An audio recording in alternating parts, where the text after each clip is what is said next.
Nous allons étudier le Daf Aïn dans Masechet Nedarim. Et là, on a posé plusieurs questions par rapport à quelqu'un qui disait Kayam Lechi, Kayam Lechi, Kayam Lechi, Moufa Lechi.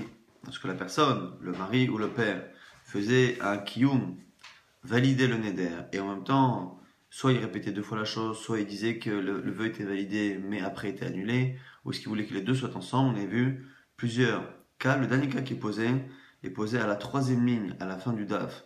Samertet Amunbet Ba'e Rabba. Rabba pose la question. Kayam Lechi Hayom. Quelqu'un qui dit que aujourd'hui, pour aujourd'hui, ton vœu est validé. Mahou. C'est quoi le statut de cette phrase-là?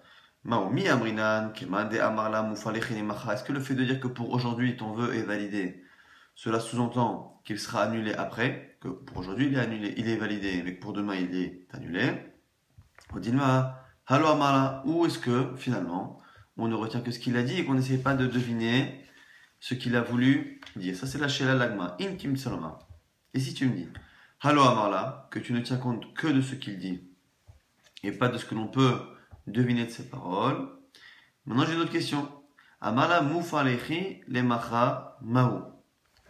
Quand par contre il dit, pour demain, ton vœu est annulé. Est-ce que ici ça ne sous-entend pas que pour aujourd'hui il est validé? Donc la question inverse.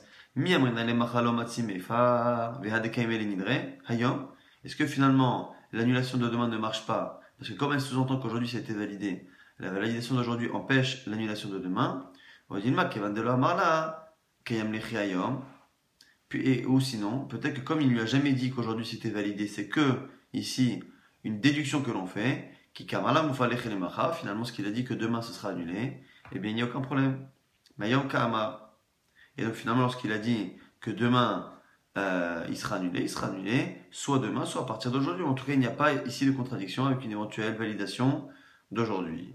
Ça, c'est la seconde question qui est liée à la première réponse. Si dans la première réponse, on estime que on ne déduit pas, est-ce qu'au moins dans ce cas-là, on dira que oui? Mais in kim tselama afilu achi, kevan de kaimo yom, les machar keman de itedame. Et si tu voulais dire que dans ce cas-là, eh bien, c'est comme s'il avait validé le vœu aujourd'hui en disant demain ton vœu est annulé pour demain, c'est-à-dire qu'aujourd'hui il est validé. Donc du coup, comme il est validé, eh bien il est kayam. Non, s'il lui dit amala kayam lechi lesha'a mao. Si maintenant, au lieu de parler de jour, aujourd'hui, demain, il parle de moment, d'heure. Sha'a, c'est une heure ou un moment. S'il lui dit ton vœu est validé pour un moment, mais amrinan keman de amala mufa lechi la chacha adame. La même question qui se repose. Est-ce que finalement, en disant ton vœu est validé pour l'instant, pour le moment, pour une heure, est-ce que finalement, ça n'est pas en train de dire qu'après il sera annulé? La même question. La même question. Et pourquoi on la repose ici? Parce qu'autant quand on dit aujourd'hui et demain, en disant le vœu est annulé pour aujourd'hui, eh bien, que cela sous-entend que demain il est annulé, ça n'a pas tellement de sens. Pourquoi? Pour la raison que demain est un moment où on ne peut plus normalement annuler le vœu. Puisqu'on a dit que l'homme a la journée qui suit l'écoute du vœu pour l'annuler. Ce qui veut dire que lorsque la personne fait un vœu et le mari dit ton vœu est validé pour aujourd'hui, et bien même s'il est possible que ça veut dire que demain eh bien, il sera annulé, ça a moins de chances d'avoir ce sens-là que lorsqu'il parle d'une heure. Pourquoi? Parce que s'il parle d'une heure de validation, eh bien on peut très bien comprendre que dans 2 heures, le vœu soit annulé, puisque réellement dans 2 heures est un temps où à la base il aurait pu annuler ce vœu. Alors que demain, à la base non. Donc du coup, ici la question se repose. Intim seloma, halo amala, et encore une fois la Magma fait le même cheminement. Et si tu dis à la limite que dans ce cas-là, on ne fait pas une déduction, le cas inverse, Mihu amala, quand il lui dit, Mai, non, pas le cas inverse, mais dans le cas où il l'a dit réellement, c'est-à-dire que autant lorsqu'on a dit ton vœu est validé pour aujourd'hui, et qu'il est annulé pour demain, qu'il l'ait dit ou qu'il l'ait pas dit, au final le vœu est validé. Maintenant ici, dans le cas où il dit ton vœu est validé pour aujourd'hui, on a dit est-ce que ça sous-entend qu'il sera annulé après? Non, s'il l'a dit, ton vœu est validé pour une heure, et après une heure il est annulé. Man, c'est quoi le statut? Mi amrina kevan de kaimo kaimo. Est-ce que finalement, le fait qu'il ait validé le vœu, il ne peut pas l'annuler même s'il est dans le temps où initialement il aurait pu l'annuler, puisqu'il a entendu le vœu le matin, il peut annuler jusqu'à la tombée de la nuit. Il peut annuler jusqu'à la tombée de la nuit, mais à la condition qu'il n'ait pas validé avant. Odinma, ou peut-être, Keivan écoulé Yoma, Barakama ou Barafara. Ou peut-être qu'en fait, puisqu'à la base, on a toute la journée pour valider ou annuler, eh bien peut-être que en fait, on peut jouer de validation et d'annulation jusqu'au dernier instant de la journée, et c'est à la tombée de la nuit qu'en fonction du dernier acte qui aurait été fait, annulation ou validation, eh bien le vœu sera validé. Kikama, Mufalechi, Lacharcha, Mani. Donc c'est la question ici de l'Agmara. Est-ce que finalement, dans les mêmes 24 heures, dans la même journée où on peut annuler, est-ce que finalement on peut jouer de validation, d'annulation, et donc finalement la dernière qui prendra effet, ce sera justement à la tombée de la nuit, ou non. En fait, on a toute la journée pour annuler ou valider, mais une fois que l'un ou l'autre a été fait, eh bien la partie est terminée. Tashma vient essayer d'apprendre d'une Mishnah dans Masechet Nazir, une femme qui parle et qui dit Areni Nezira. Je suis Nezira. Donc on n'a pas beaucoup parlé jusqu'à présent, mais le vœu de Nazir, de la même manière qu'une femme peut faire un éder, eh bien le vœu de Nazir peut aussi exister pour une femme. Shama Ba'ala Ve'amar Va'ani. Son mari entend le vœu de sa femme et dit et moi, sous-entendu, et moi aussi. Donc en fait, il fait ce qu'on appelle atpasa. Les atpis, c'est faire un neder, mais ne pas faire le neder en utilisant une phrase complète, mais en prenant finalement quelque chose qui est déjà existant et en faisant une sorte de copier-coller en le ramenant à soi. Elle a fait un vrai neder complet, a réuni Nézira, je suis Nézira, donc elle a fait un engagement qui est complet. Lui, au lieu de dire a réuni Nazir, il dit et moi, ou et moi aussi. Et ici, finalement, il a réussi à importer ce neder chez lui, même s'il n'a pas fait la phrase complète, donc c'est une sorte de yad, plus ou moins, yad mochiach. Mais en tout cas, il a été matpis, il a pris. Très bien. Et bien à ce moment-là, nous dit la Mishnah, en yachol faire. Il ne peut plus annuler le vœu de la femme. Comme il a pris le vœu de sa femme pour en faire un, c'est considéré comme étant un kiyum. Ve'amai, nima va'ani ve'ama, ou an nafshe, d'ave nazir, aval reini nezira dila, desha achat kaima, lachar sha'a ibae faire. Amai yachol faire. Alors il m'a dit, je comprends pas. Autant, le fait que le mari dise et moi aussi, je peux comprendre qu'en disant et moi aussi, ça veut dire attends, je suis d'accord pendant un instant avec ton vœu, je suis d'accord un instant, et cet instant où je suis d'accord, j'en profite pour me faire moi aussi un Neder Nazir. Va'ani et moi aussi. Maintenant, en disant moi aussi, et en prenant un Neder qui au moment de la prise d'engagement, eh bien, est un copier-coller finalement de ce que la femme a dit, là, je peux comprendre qu'au moment même où il le dit, c'est un kiyum, c'est une validation. Mais il n'a jamais dit qu'il était d'accord sur le long terme. Donc si finalement il a dit va Annie et moi aussi, donc il a validé pendant un instant, 2 secondes après, il pourrait normalement dire mais ça y est, maintenant le tien je vais faire. Maintenant que moi je suis nazir, je me permets de dire que je suis toujours dans les 24 heures, toujours dans la journée qui suit ton éder et l'écoute, et donc je peux l'annuler, je te l'annule. Pourquoi on ne peut pas l'annuler? La mission de Kavan et Keimo, n'est-ce pas une preuve, nous dit c'est l'Agmara, n'est-ce pas une preuve que finalement la question qu'on a posée avant, est-ce qu'une fois qu'on a fait le kiyum, la validation, est-ce qu'on peut encore revenir sur ce vœu et l'annuler lorsqu'on est encore dans la journée qui suit le neder? Kamachan, on pourra apprendre ici que tu vois bien que ça ne marche pas, puisque dès que le mari a dit Vani, il a validé pendant un instant, et on a l'air de voir que la personne marqué Enechol l'a fait, peut plus de me faire comme si c'était définitif. L'Agma dit c'est pas une preuve lo. Pourquoi? Tu as mal compris. Toi, tu penses que lorsque la personne a dit Va'ani et moi aussi je suis nazir, eh bien c'est comme si la personne n'avait fait que valider le vœu pour un instant très court en disant je te valide ton vœu pendant les 2 minutes où je m'engage, et pendant les 2 minutes où je m'engage, eh bien il est validé, mais après je peux faire ce que je veux. L'Agma dit qui t'a dit ça? Non, lorsque la personne utilise un éder qui est existant pour l'approprier, se créer un éder, eh bien ça veut dire que vu que son éder sera toujours lié au sien, eh bien ça veut dire que finalement c'est une manière de dire attends, ton vœu pour moi il est éternel, et comme il est éternel, moi je le prends et je suis nazir pendant 30 jours, pendant un mois, peut-être à vie même. Mais si la personne veut faire un nésiroute qui est long et que finalement cette nésiroute là est liée à quelque chose qui n'est pas kayam lui-même, puisque le vœu de la femme, on a dit que tant que le mari n'a pas validé ou n'a pas annulé, ben on ne sait pas exactement combien de temps il va tenir. Et donc du coup, elle m'a dit non, pas du tout. Au final, lorsque la personne dit va Annie et que le mari est matpis, il prend le néda de la femme pour le créer à lui-même, et bien à ce moment-là, c'est comme si il validait à jamais, comme il a validé à jamais, raison pour laquelle il ne peut pas être méfaire. Mais s'il a dit par contre, eh bien, je te valide le vœu pour 1 heure, pour une demi-heure, et bien la question reste entière. Est-ce que finalement, une fois qu'il a validé une demi-heure, c'est validé, puisqu'il n'a validé qu'une demi-heure. Au final, il pourrait très bien revenir dessus. La question reste entière, on n'a pas de preuve de cette Mishnah. Nouvelle Mishnah. Par rapport au din de Nitrokna, Meta'av, lo Nitrokna reshut la baal. On est toujours dans Nahara Meorasa. Nahara Meorasa, c'est cette jeune fille qui est mariée, mais qui n'habite pas encore chez son mari, donc qui habite encore chez son père, et qui est donc dépendante, qui est encore dans la maison de son père sur certains points financiers et entre autres Nedarim. On a dit que c'était Avia Barala, mais Ferry Nedaria, c'était le mari et le père qui annulaient les vœux en shoot-foot, en association, chacun a besoin de l'autre. Mais on verra que le père a sur un point une force par rapport au mari. Meta'ab, lonitrokna reshut la baal. Si pendant cette période-là, le père décède, eh bien les vœux de cette période-là ne seront pas annulables par le mari. Parce que le pouvoir que le père avait, les 50% entre guillemets, si on les appelle comme ça, du père, mais si on a vu que c'était une chéla, l'agmar, marlouket, betila, betchamay, si c'est réellement 50% sur la quantité ou sur la qualité, mais quand il est, on va dire c'est 50%, les 50% du père ne se transmettent pas au mari.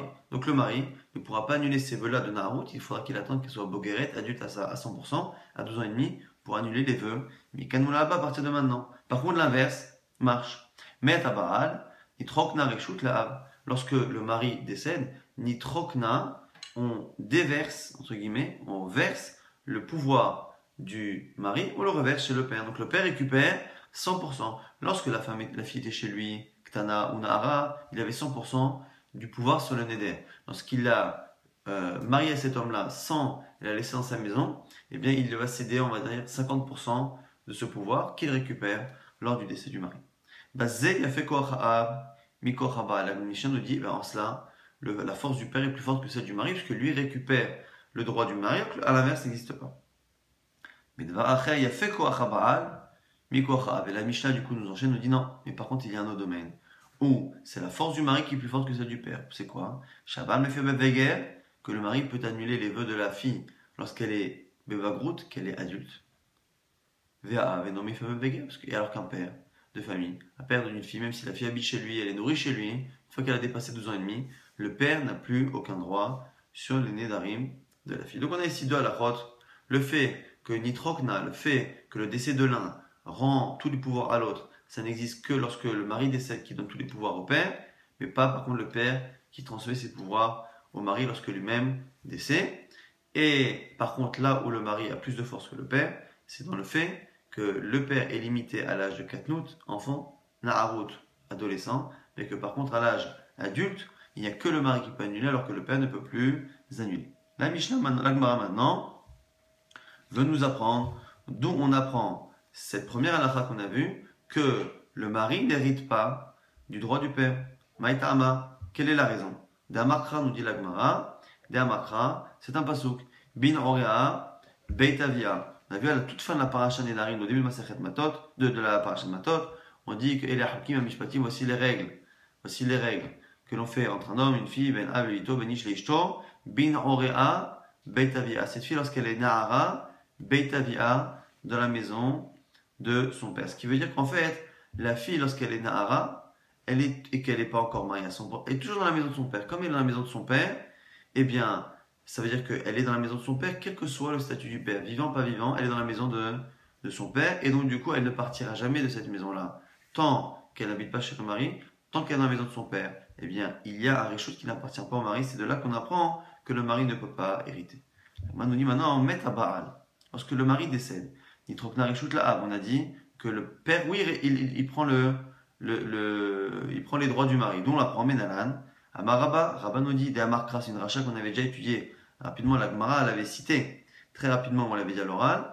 D'Amarkra, Ve'im Hayoti Yeleish, und Darir, on a dit que la paracha Nedarim dans Matot était séparée en 3 parties. Deuxième partie, Ve'im Hayoti Yeleish, cette femme, elle est à un homme, si elle est mariée.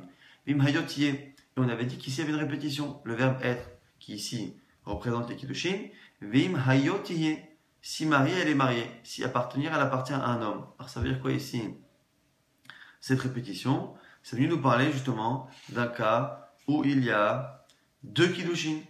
Elle a été mariée 2 fois. Vim hayo tiye makish kodme avaya shnia les kodme avaya rishona. Et du coup, c'est venu nous apprendre que finalement le fonctionnement des deuxièmes Kiddushin est similaire à celui des premiers kiddushin. Lorsqu'une femme se marie pour la seconde fois, eh bien cela fonctionne de la même manière que la première fois. C'est-à-dire, ma kodme avaya rishona, av meifale chude, av kodme avaya shnia, av meifale chude. De la même manière qu'avant le premier mariage, lorsque la fille est ktana ou nahara, avant le premier mariage, le père, eh bien, gère les nedarim à 100%, eh bien pareil, avant les seconds kiddushin, le père domine à 100%. De là, on voit quoi? Que finalement, lorsque la femme s'est mariée une première fois et qu'elle est veuve, eh bien finalement, dans ce temps-là qui se crée avant les nouveaux kiddushin, eh bien le père récupère complètement son droit. Et donc c'est la raison pour laquelle on fait une avaya. S'il y a deux mariages, ça fonctionne pareil que le premier. De là, nous dit Rabat, on apprend finalement que lorsque le mari décède, nitrokna reshut la'av, on transmet, on déverse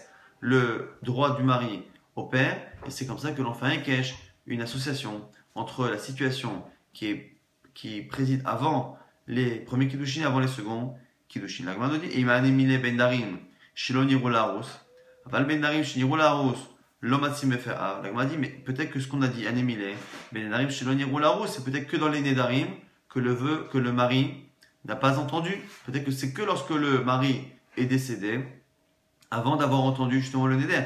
Val ben darim shiniru larus, mais les vœux qui ont été entendus par le Arous, par le mari, le Matsim Efera, peut-être que le père ne peut plus les annuler. La Gemara dit non, parce que si on ne parlait que de vœux qui n'avaient pas été entendus au Arous, par le mari, mi benoara beitavia nafka, on n'a pas besoin d'apprendre Vimayot Ish. On a un principe. Quand il est dans la maison de son père, benoara beitavia, eh bien c'est le père qui gère. Ce qui veut dire que si le mari n'avait pas entendu le neder, on n'a pas besoin d'apprendre réellement ici de Vimayot Ish. Vimayot Ish, c'est venu d'apprendre réellement ce principe-là. Que non seulement lorsque le mari n'a pas entendu, mais même lorsqu'il a entendu, la situation qu'il y avait avant, les premiers kiddushin, elle est la même après, et donc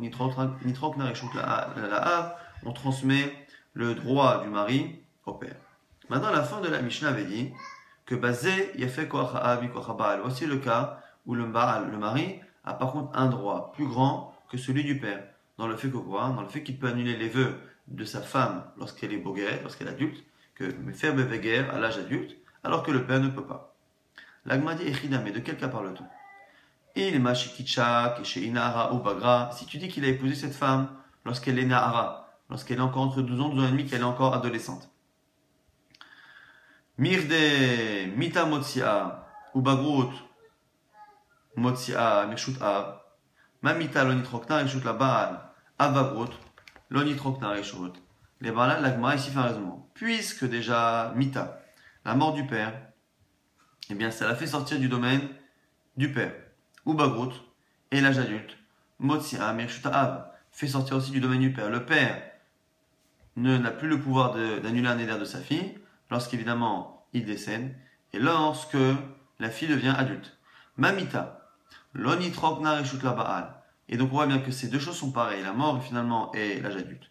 Et on voit que la mort, qui sort du domaine du père, eh bien, n'est pas capable de donner les pleins pouvoirs au mari.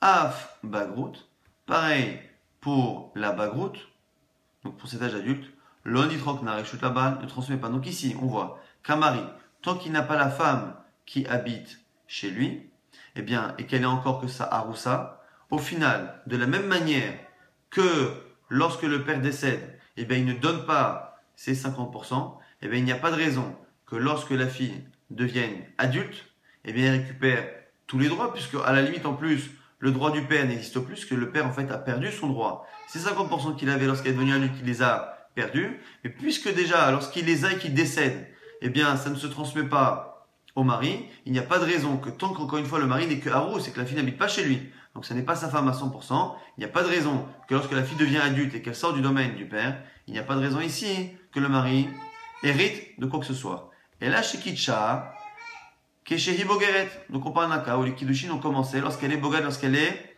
adulte, donc c'est un mari qui épouse une femme adulte, et dans ce cas-là, on nous apprend que finalement il a le pouvoir d'annuler les vœux de sa femme qui est boguette. Elle m'a dit, Tanina Khadazimna, j'ai une question, c'est que cette halakha-là a déjà été enseignée. On l'a déjà enseigné. À Bogeret, chez Sha'ata, Shnemasa Chodesh, il y a une Mishnah un peu plus loin qui dira qu'une Bogeret, chez Sha'ata, Shnemasa Chodesh, une Bogeret, une fille qui est adulte, qui se marie adulte, et qui a attendu 12 mois, ainsi de suite, et on a une marloquette là-bas. Rabbi Eliezer et Chachamim. Donc du coup, la question de la Gemara ici, c'est puisqu'on a déjà une Mishnah plus tard qui va nous dire que la Bogeret, eh bien lorsqu'elle se marie, eh bien il y a une marloquette, mais au final c'est très bien ce que Chachamim pense. En tout cas, pourquoi cette halakha qui est citée plus tard avec tous les avis, pourquoi elle est citée quelques lignes avant dans la Mishnah et quelques pages avant dans la Gemara?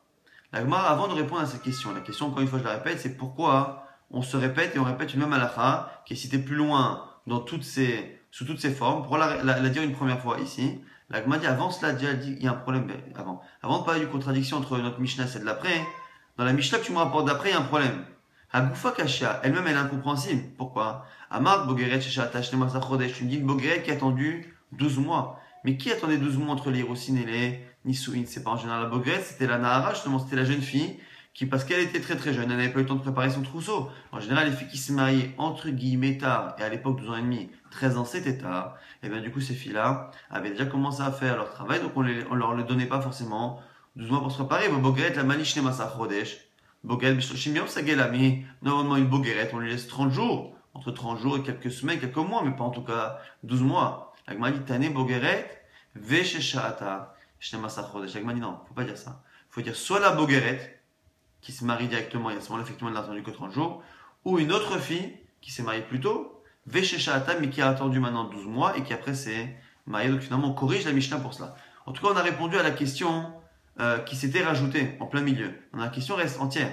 Pourquoi finalement, dans notre Mishnah, on nous a rapporté la halakha que le mari peut annuler les vœux de sa femme adulte lorsqu'il épouse adulte, alors que le père ne peut pas, alors que cette même halakha-là, qui est sujet à discussion, sera le sujet principal d'une Mishnah dans quelques lignes. L'Agma dit Mikolma comme Kashia, la question sur la contradiction reste entière, et l'Agma donne deux réponses. En fait ici, à chaque fois on va expliquer que soit notre Mishnah, c'est là où on rapporte le sujet de manière principale et là-bas de manière annexe, soit là-bas de manière principale et chez nous de manière annexe. Ibaitema Radavka, Bogret Katanata Mishum Deba Eifloge, Rabbi Eliezer Rabanan. Soit tu dis que c'est chez nous le sujet principal, c'est chez nous le sujet principal, et donc la halakha que le mari peut annuler les vœux lorsque la femme est adulte, mais au passage, un peu plus loin, la Mishnah a préféré nous dire qu'attention, ce qu'on t'a dit là comme halakha, qui est halakha psuka, sache cette marloquette Rabbi Eliezer Chachamim, c'est quand même intéressant de savoir qu'il y a une marloquette. Mais chez nous l'essentiel, ou sinon, peut-être l'inverse, Ibaitema, Bogeret Davka, puisque là-bas on rapporte la marloquette, c'est là-bas le sujet principal, et c'est là-bas qu'on en parle de manière aikarite, principalement. Ve'aide des nasiv reisha, mais chez nous, pourrons l'enseigner pour faire une sorte pour compléter la première phrase. Qu'est-ce qu'on avait dit chez nous? Basé en cela, la force du père est plus forte que celle du mari, et donc du coup on s'est senti obligé de dire qu'attention, on ne croit pas que c'est dans tous les domaines, parce que basé, il y a autre chose, mais d'avoir à faire. Dans autre chose, c'est le mari qui a plus de force. Donc Nassif Seifanami, et qu'on a dit basé, que dans autre chose, le mari a plus de force. Donc encore une fois, quelle que soit la réponse, que ce soit ici le principal et là-bas l'annexe, ou là-bas l'annexe, ici le principal, on a trouvé une réponse à cette contradiction entre ces deux Mishnah, qui n'est pas une contradiction, mais qui est une répétition entre cette Mishnah et la Mishnah d'Af Ain Gimel.